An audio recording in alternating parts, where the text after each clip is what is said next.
안녕하세요, 써니즈입니다. 오늘은 책 아디아시안티의 가장 중요한 것 내용 중 일부인데요. 아디아시안티는 에크하르트 톨레, 데이비드 호킨스, 마이클 싱어와 함께 제가 가장 좋아하는 스승이기도 하고 반복해서 읽는 책이기도 합니다. 몇 년 전 소개했던 내용인데 오늘 다시 한번 읽어볼게요.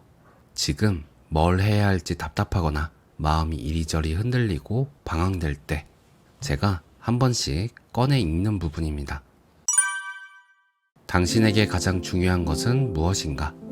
가장 중요한 10가지나 5가지, 혹은 가장 중요한 3가지나 2가지 말고 가장 중요한 단 하나는 무엇인가?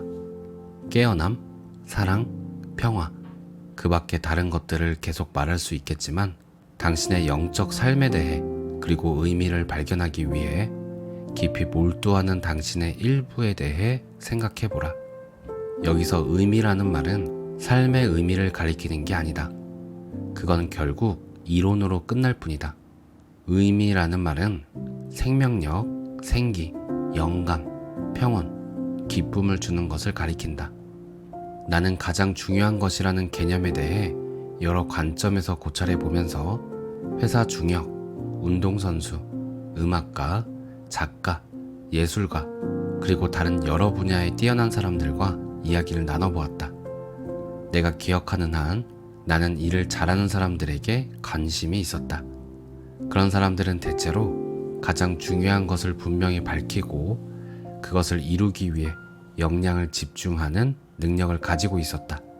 생각해보면 워렌 버핏, 마일스 데이비스, 미켈란젤로 혹은 붓다와 예술을 비롯한 영적 인물들처럼 드물게 탁월한 성취를 한 사람들은 자신의 삶에서 가장 중요한 것에 대한 방향 감각과 진실된 생각을 가지고 있었다.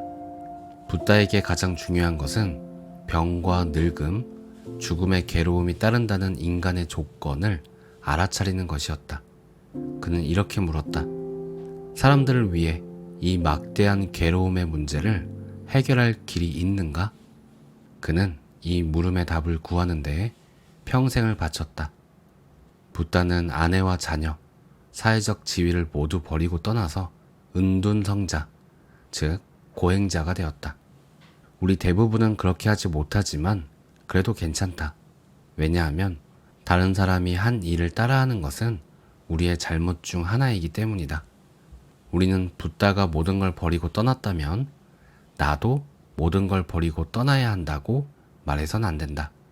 금욕보다 더 중요한 것은 붓다가 집중한 것, 그가 자신에게 가장 중요한 것을 발견했다고 생각한 것이다. 붓다가 자신의 의문을 깊이 생각하고 이를 밝히기 위해 모든 것을 버린 행동, 그 자체는 중요하지 않다.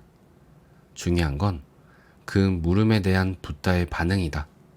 내가 보기에 예수에게 가장 중요한 것은 모든 것 중에서 신을 가장 중시하는 태도였을 것이다. 무엇이 당신에게 가장 중요한지 발견할 때 일어나는 명쾌함이 있다. 나는 사람들에게 말할 때, 특히 가르치고 있을 때 종종 이렇게 묻는다. 그래서 당신의 영적 생활은 무엇을 위한 건가요? 어디에 초점을 맞추고 있나요? 무엇을 원하나요? 사람들이 깨달음이요 라고 대답하면 나는 또 이렇게 묻는다. 그게 당신에게 무슨 의미입니까? 당신이 추구하는 깨달음이란 무엇인가요? 그리고 설명한다. 나는 깨달음을 사라고 권유하는 게 아닙니다.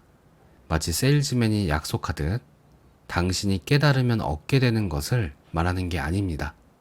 깨달음을 사도록 권유하는 사람은 당신이 깨달음을 얻으면 불행과 괴로움이 중단되고 영원한 지복을 얻으며 친절하고 인자한 삶을 살게 되고 모든 사람이 당신을 사랑하고 인정해주게 된다고 약속할지 모른다. 하지만 그런 것들은 깨달음과 아무 관계가 없다. 나는 사람들에게 그들이 구입한 것이 아니라 그들이 원하는 것을 말해달라고 청한다.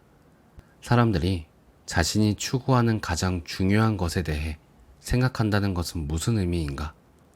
나의 전문 분야는 영성이지만 이 물음은 인간관계, 예술, 스포츠, 놀이 등 삶의 어느 분야이든 적용할 수 있다. 하지만 우리는 그렇게 질문하는 법을 거의 배우지 못했고 그 대신 문화, 가족, 친구가 삶에서 가장 중요하다고 이야기하는 것들을 깊은 생각 없이 받아들인다. 하지만 그런 질문을 하지 않으면 우리는 몰두하도록 조건화된 것에 삶을 몰두하게 되고 결국 어느 날 내가 몰두했던 건 내게 별로 중요한 게 아니었어 라고 깨닫는다. 사람들이 중년을 맞으면 삶의 방향을 다시 모색하게 되는 건 중년은 충분히 일했고 충분히 이룬 시기이거나 오랫동안 다람쥐 쳇바퀴 돌듯 살아서 삶이 만족스러운지 아닌지 회의하기 시작하는 시기이기 때문이다. 이제 충분한가? 그때 우리는 다시 살펴보고 묻기 시작한다. 그게 내가 원하는 건가? 내게 가장 중요한 건 무엇인가? 사람들에게 당신의 영적 생활은 무엇을 위한 것인가요? 라고 물어보면 그것을 확실히 밝히기 위해 시간을 들이거나 정신 수양을 한 사람이 거의 없다는 걸 알고 깜짝 놀랄 것이다. 사람들은 계속 책을 읽고 이 스승, 저 스승에게 배우며 몇 년씩 명상을 비롯한 다른 영적 수행을 하지만 저게 아주 좋아 보이는 걸 저걸 해야겠어 라고 생각하면서 다른 사람이 규정한 것을 쫓을 뿐이다. 그들은 오직 자신에게만 해당되는 유일한 방향을 발견한 게 아니다. 아무도 그것을 줄 수 없다. 어떤 현명한 영적 스승도 어떤 심오한 가르침도 당신에게 중요한 것을 대신 발견할 수 없다. 자신에게 가장 중요한 것이 뭐냐고 질문하면 사람들은 마치 그 질문의 답이 무엇이었는지 기억을 더듬는 것처럼 이리저리 눈을 굴린다. 하지만 자기에게 가장 중요한 것이 무엇인지 알고 있다면 즉각 대답할 것이다. 새삼 생각할 필요 없이 그것이 항상 마음속에 있기 때문이다. 그런 사람들은 자신이 무엇을 하는지 알고 있고 그것을 왜 하는지도 안다. 그들은 가장 중요한 것을 알고 있기 때문이다. 내가 지향하는 사람에 대한 생각을 되짚어보고 영감과 열정의 근원을 되돌아보고 숙고하면 그것이 당시에 내게 중요했던 것이 밝혀지는 과정이었음을 알게 된다. 우리에게는 삶의 단계가 있고 그 단계마다 중요한 것이 다르다. 전 인생에서 언제나 중요하게 유지되는 부분이 있는데 어떤 부분은 그것이 실현되고 나면 우리가 다음 단계로 옮겨가도록 이끌어준다. 우리는 이런 개념을 어느 순간에든 적용할 수 있고 바로 지금 무엇이 가장 중요한가를 물을 수 있다. 그 답은 머릿속에서 나오는 것이 아니고 가슴에서 나오는 것도 아니며 뱃속 깊은 곳으로부터 나온다. 가장 중요한 것은 무엇인가? 내가 뛰어나게 잘했던 것들을 돌아보았다. 어렸을 때는 난독증이 있어서 1학년 때는 책을 읽는 게 고역이었다. 그래서 결심했다. 당시 내가 발견한 가장 중요한 것은 다른 사람들처럼 읽을 수 있는 법을 배우는 것이었다. 부모님은 내게 개인 교사를 붙여주었고 나는 배우고 또 배우며 몰두했다. 1년이 채 안 되어 나는 기대했던 수준으로 책을 읽을 수 있었고 결국 고등학생이 되었을 때는 대학생 수준의 책을 읽을 수 있게 되었다. 그럴 수 있었던 것은 내게 가장 중요한 것을 발견했고 그것이 중요하다는 걸 알았을 뿐만 아니라 행동으로 그것을 뒷받침했기 때문이다. 행동이 바로 이 과정의 둘째 부분이다. 가장 중요한 것을 단지 생각하고 바라기만 하는 것이 아니라 그것을 위해 구체적인 행동을 하는 것이다. 나는 다양한 운동을 했다. 18살 때는 자전거를 상당히 잘 탔고 한동안 내게 가장 중요한 일이었다. 그래서 가장 깊은 곳에서부터 역량을 끌어올려 분발했다. 나는 자전거 타는데 몰두했고 자전거를 잘 타기 위해서라면 무엇이든 했다. 동기가 부족할 리 없었고 훈련하고 싶은 마음이 부족하지도 않았다. 당시 나는 일주일에 500에서 650km씩 자전거를 탔다. 바람이 많이 불고 사나운 날씨에도 쏟아지는 빗줄기 속에서 자전거를 달렸고 내 5시간을 쉼없이 타기도 했다. 스스로 동기를 부여하기 위해 경쟁자들 중 80에서 90%가 자전거를 타고 있지 않다는 걸 생각했다. 1시간쯤 실내 자전거를 탈지도 모르지만 그들 대부분은 폭풍 속에서 자전거를 타지는 않을 것이다. 그런데 나는 그렇게 한 것 아닌가? 나는 그것을 동기로 삼았다. 그리고 내 욕구를 내게 가장 중요한 것에 집중하면서 몰두했기 때문에 자전거를 뛰어나게 잘 타게 되었다. 일생 동안 내가 뛰어나게 잘했던 것들은 모두 그것이 내게 가장 중요한 것이었기 때문이다. 나는 왜 내가 거기 있는지, 내가 무엇을 하고 있는지, 무엇이 나를 분발하게 하는지, 내가 무엇을 찾고 있는지 알고 있었다. 매 순간 가장 중요한 것이 무엇인지 알았던 것이다. 영성에 대해 말하자면 나는 영적인 삶이 어떠해야 한다는 편견들, 즉 다른 사람들이 그에 대해 규정하는 것을 끊어내고 진정으로 내게 속한 것으로 돌아와야 한다는 것을 알게 되었다. 깨달음을 장사꾼처럼 파는 말들을 피했고 영성에 관련되었다고 여기는 많은 것들을 성취하려고 하지 않았다. 나는 진리를, 존재의 가장 깊고 가장 근본적인 진리를 알고 싶었고 삶에 긍정적으로 기여하고 싶었다. 진리라는 것이 무엇인가? 깨달음이란 무엇인가? 그것이 나의 질문이었고 내 머리를 떠나지 않고 나를 분발하게 하는 힘이었다. 내가 기억하는 한 진리에 대한 욕구는 여러 가지 방식으로 늘 나와 함께 있었다. 여러분은 어떤가? 여러분의 삶에서 가장 중요한 건 무엇인가? 머릿속에 맨 처음 떠오른 생각이 그것이라고 여기지 않는 게 좋다.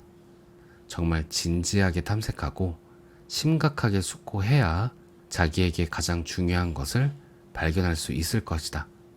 그런 노력을 기울일 가치가 있고 이를 적용하면 인생의 어떤 분야에서든 전환점이 될 수 있다. 잘 살펴보고 정신 수양을 하고 남들에게 배운 쉽고 빠른 해답에 안주하지 않을 때 아무도 줄 수 없고 오직 자신에게만 속한 것을 찾게 될 것이다. 여러분이 내 생각에 따라 자기에게 가장 중요한 것이어야만 한다고 믿는 걸 말해달라는 게 아니다. 왜냐하면 어떤 사람에게 가장 중요한 것을 밝혀주는 건 내가 할 일이 아니기 때문이다. 각자가 자신에게 가장 중요한 것을 확실히 밝혀내야 한다. 그리고 그러기 위해서 여러분은 수양해야 한다. 이때 수양이라는 말은 그것의 진정한 의미를 얻기 위해 충분히 생각해야 하고 며칠이든 몇 달이든 그것에 대해 명상해야 할 수도 있다는 뜻이다. 가장 중요한 것을 확실히 밝히는 것이야말로 내가 영적 교사로서 해야 하는 가장 중요한 일이라는 것을 알고 있다. 그것이 첫 단계이기 때문이다. 그러기 전에는 여러분의 삶은 여러분에게 속하지 않는다. 오늘 내용은 여기까지입니다. 간혹 댓글에 자등명, 법등명이라는 조언을 해주시는 분들이 계셨는데요. 요즘 부쩍 이 말이 자주 생각나요.